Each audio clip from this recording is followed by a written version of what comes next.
Now, the reason why Jesus has been anointed is to preach good news to the poor ones. And this word here, preach good news, it's euangelistomai. I'm not going to ask people to say that.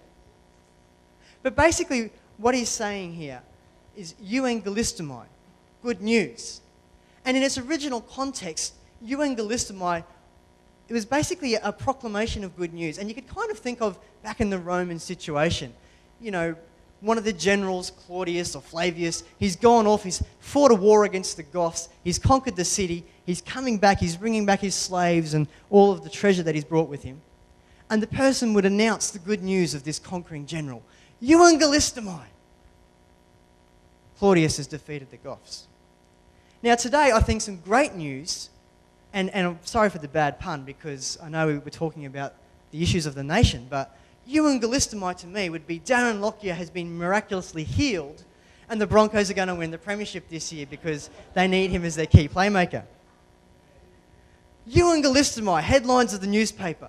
Darren Lockyer fit for next week against the Warriors. The tense of this word is also peculiar in this instance. It is in an aorist, but it's also in an infinitive, meaning that this proclaiming good news will happen always. It'll happen time and time and time and time again. And that's what we see Jesus doing throughout the Gospel of Luke. Time and time again, he is going and announcing the good news of the kingdom of God. So the question is, to whom does this good news apply? Whoops. I've clicked on something else there. Firstly, it is good news to the poor ones. Now, this good news to the poor, it doesn't just mean the people who don't have much money in the bank account. It doesn't just mean those who are spiritually poor either. And there is this idea that a commentator, Joel Green, has picked up, which I'm going to share now. It says the poor people are those who are in a position of diminished status. Those who are, for a number of socio-religious reasons, relegated to positions outside the boundaries of God's people. Jesus refuses to recognize the socially determined boundaries, asserting instead that these outsiders are actually the objects of divine grace. Basically, it is good news for the people, for the religious order, for the ruling authorities, for those who they've rejected. Now, I'd like to think that I'm slightly familiar with the poor ones today. As a Salvation Army prisons chaplain, I know quite a lot of people who would identify with being socially outcast, with people whom the ruling authorities of this land has rejected, who basically have been told, you've used up all your grace. It is now a case of punishment. However, these people who are socially outcast, who've been shunned and rejected and locked away in a prison, they are the ones to whom Jesus is preaching good news. They are the ones who society might say, you are out, but God is saying, you who are not a people can be my people. And that has to be the best news ever. I'll try again. Hey, I'm working this time. The next line says, he has sent me to proclaim release for the prisoners. Now, as a prison chaplain, I could go on for hours about that, couldn't I? And I'd like to think that I would. But I want to talk about two things here. Again, from the original language, Jesus being sent occurs in a perfect tense, meaning he has come and he will continue to remain. I'll talk about that later on. But the other point is, again, he says, an extra me. It's almost like Jesus is confused, isn't it? He has sent me, to proclaim release for the prisoners. And what he is making is an emphatic point. God's Spirit remains on me because God has anointed me, because God has sent me. Luke is showing us that this messianic prophecy, which Jesus says finds fulfillment in himself, means that this Jesus is the central character to God's everlasting plan and purpose for creation in humanity and in us. And what makes this truly amazing is this prophecy from Isaiah is about 600 years old. Imagine that. Imagine some carpenter, some chippy walking through the door of this church today, taking the microphone, reading the gospel and saying, guess what? This is all about me. It's no wonder why the people were offended at him. But in essence, that is what he's saying. Jesus is testifying this. It's about me. Let us continue.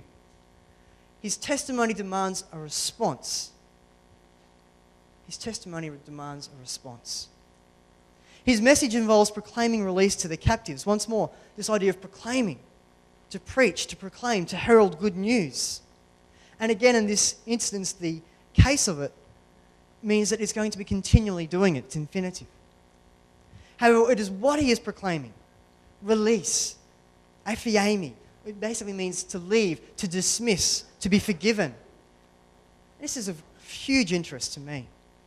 Because if you put it in its original context, in the Old Testament, those people who were captives was the nation of Israel when they were taken by the Babylonians and the Assyrians into exile. And they were there because they were being punished by God for their disobedience. They were suffering judgment for their sin. But here is Jesus now proclaiming release from sin, release from captivity. If you put that in his personal time, the people were under the bondage of the Roman Empire.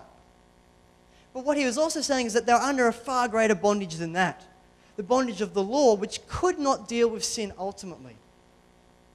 Jesus' message is good news to them and to us because it is a call to come to God with our burden of sin, to find release, to find freedom, to find dismissal, to find forgiveness, to be restored into fellowship with God and become part of God's people. That is truly great news. The second reason for Jesus being sent was to bring recovery of sight for the blind. Literally, to the blind ones, open up. Now, we quite often think of the Pharisees as the blind ones, don't we? Symbolically, they should have recognized Jesus. Yet their eyes were figuratively shut. What that means is that their hearts were hard. They didn't want to come to God on his terms. They didn't want to deal with this Messiah. Instead, they wanted to justify themselves before God. They wanted to argue their own case. As such, they didn't receive this release. But here, Jesus is saying, to the blind ones, open up. Perhaps he came for the Pharisees too, as much as we think he came to judge them. We see him throughout the Gospel of Luke heal many people who are physically blind. What does all that mean? What is this imagery of light and darkness? It means that the healings are a sign of God's kingdom, of its present reality. They're a sign of the kingdom of God. God is reaching out to sinful human beings with an invitation to come to him for complete restoration. Now, in prison ministry, quite often the blind ones aren't necessarily the prisoners. And I've found that my time in jail has opened up my eyes as much as I have opened up or seen the eyes of those I've been ministering to opened up. It's just amazing the power of God at work in that place. And that's part and parcel of what I'm saying here now. See, Jesus says he has been sent by God to release the oppressed. Literally, to break in pieces, to shatter. And the tense of this word is perfect passive, meaning that the person who is being released, they're not releasing themselves. They are being released. Now, this here is surely an echo of Isaiah 58:6, where Jesus says, "Is not this the kind of fasting I've chosen, to loose the chains of injustice, to untie the cords of every yoke, to set the oppressed free, to break every yoke?" Darrell Bock in his commentary makes a very poignant comment. He says, "A prophet can proclaim the message, but only a deliverer can bring it to pass, to reality."